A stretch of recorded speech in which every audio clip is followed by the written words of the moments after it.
Baiklah, tanpa melengahkan masa lagi, saya ada berita gembira yang ingin disampaikan buat keluarga Malaysia. Seperti Hai, selamat datang ke channel ini. Terima kasih sudah klik video ini. Terima kasih juga atas sokongan anda semua. Yang baru di channel ini, jangan lupa tekan butang subscribe dan aktifkan juga lonceng notification. Salam sejahtera, terima kasih kerana sudi datang menonton video saya kali ini. Saya harap anda dan keluarga berada dalam keadaan yang sehat dan sentiasa dimurahkan rezeki. Stay safe ya. Mari kita dengar laporan laksana ke-77 daripada Menteri Kewangan Malaysia Tengku Zafrul. Assalamualaikum warahmatullahi wabarakatuh. Kita berjumpa lagi di sesi ulasan laporan laksana ke-77. Saya ambil maklum semua komen-komen mengenai bajet 2022 dan berharap keluarga Malaysia memberikan kami masa untuk terus meneliti cadangan-cadangan penambahbaikan dengan sebaik mungkin. Terima kasih juga kepada yang memuji warna baju Melayu saya tempoh hari. Isteri saya memang suka mendengarnya. Maklumlah, seperti kebanyakan suami, pemilihan warna baju Melayu ini saya serahkan pada isteri saya. Bercakap tentang warna, ingin saya tekankan bahawa bajet 2022 adalah bajet yang buta warna. Bajet ini adalah untuk semua rakyat, tidak mengira negeri, bangsa, agama dan keturunan, serta kekal bersifat inklusif, mampan dan seimbang. Kerajaan akan memastikan tiada golongan tercicir dan semua akan mendapat manfaat bajet 2022 secara langsung atau tidak langsung. Ada tomahan bahawa bajet ini untuk Bumiputera sahaja dan bangsa lain semuanya dipinggirkan. Saya ingin mengambil kesempatan ini untuk menjawab tomahan ini. Seperti yang saya sebut tadi, bajet ini adalah untuk semua. Sebagai contoh, Inisiatif Bantuan Keluarga Malaysia atau BKM dengan peruntukan 8.2 bilion ringgit bakal memanfaatkan 9.6 juta penerima keluarga Malaysia dari semua kaum, Melayu, Cina, India, Kadazan, Iban, orang asli dan semua yang memerlukan.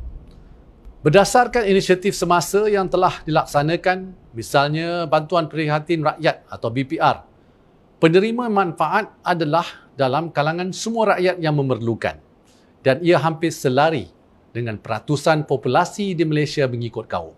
Berdasarkan data, 58% penerima BPR terdiri dari kaum Melayu, sementara kaum Cina dan India masing-masing adalah 19% dan 8%.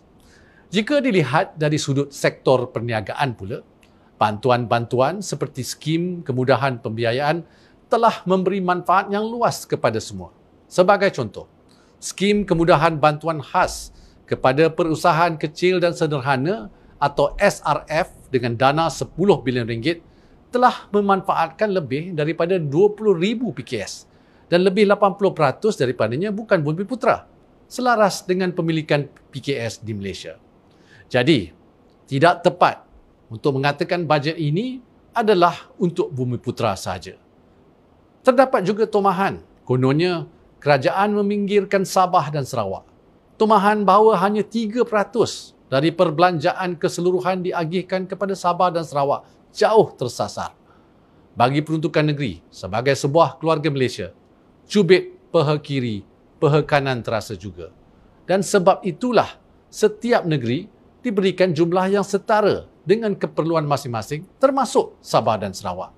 Hakikatnya, Sabah dan Sarawak, pertama, menerima lebih 20% daripada peruntukan pembangunan atau DE yang dikhususkan kepada negeri-negeri di Malaysia. Kedua, merupakan penerima terbesar bagi pemberian tahunan kerajaan persekutuan kepada kerajaan negeri dengan jumlah peruntukan sebanyak 2.43 bilion ringgit atau lebih 30% merangkumi negeri Sabah sebanyak 1.16 bilion ringgit dan negeri Sarawak sebanyak 1.27 bilion ringgit. Ketiga, hampir 1.8 bilion ringgit daripada keseluruhan 8.2 bilion ringgit atau lebih 20% peruntukan bagi bantuan keluarga Malaysia adalah untuk manfaat kira-kira 1.7 juta penerima Sabah dan Sarawak serta bantuan bulanan kebajikan masyarakat yang juga merangkumi 20% daripada keseluruhan penerima di seluruh negara. Dan keempat, dari segi perbelanjaan mengurus bagi pengoperasian seluruh jabatan kerajaan, negeri Sabah merupakan negeri kedua terbesar dan Sarawak negeri keempat terbesar. Pada masa yang sama, jumlah perbelanjaan dalam bajet 2022 turut mengandungi komponen pelbagai belanja yang tidak dapat diagihkan mengikut negeri, seperti bayaran komitmen kewangan, perbelanjaan pencen dan bayaran khidmat hutang. Baiklah, tanpa melengahkan masa lagi, saya ada berita gembira yang ingin disampaikan buat keluarga Malaysia. Seperti biasa, laporan laksana ini adalah wadah atau saluran tentang usaha-usaha kerajaan membantu rakyat. Dan pada kali ini, sebagai penyampai maklumat tentang bantuan-bantuan yang berkenaan. Alhamdulillah, bayaran GKP sebanyak RM500 telah disalurkan kepada lebih 1 juta PKS Mikro mulai 23 November 2021. Bayaran fasa 2 ini melibatkan implikasi kewangan kepada kerajaan sebanyak RM500 juta.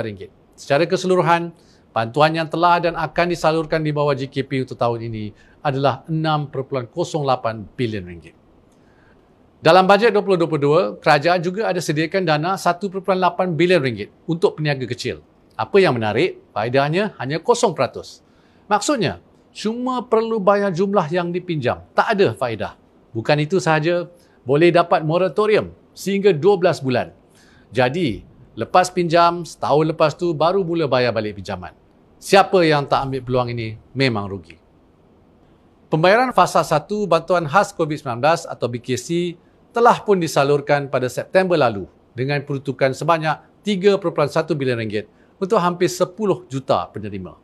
Pembayaran BKC fasa 2 akan dibuat mulai hari ini, 25 November, yang memanfaatkan 700,000 penerima isi rumah, bujang dan warga emas kategori miskin yang melibatkan peruntukan berjumlah RM300 juta. Tapi keluarga Malaysia dari golongan B40 lain jangan risau. Fasa 3 BKC akan dibayar pada bulan Disember 2021 untuk penerima isi rumah kategori miskin dan juga B40.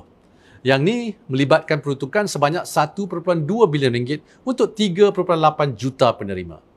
Jadi keseluruhan RM4.6 bilion akan disalurkan menerusi BKC, memanfaatkan 10 juta ahli keluarga Malaysia. Itulah sahaja untuk laporan laksana kali ini. Teruskan berdisiplin mengikuti SOP yang ditetapkan dan stay safe semua. InsyaAllah, kita pasti menang bersama demi keluarga Malaysia. Wabillahi taufiq wal hidayah. Wassalamualaikum warahmatullahi wabarakatuh. Terima kasih. Begitulah tadi ulasan isu semasa dan laporan pelaksanaan inisiatif-inisiatif di bawah package-package rancangan ekonomi dan bantuan yang disampaikan oleh Tengku Zafrul. Terima kasih kerana menonton video ini sampai habis. Kita jumpa di video saya yang selanjutnya. Bye-bye.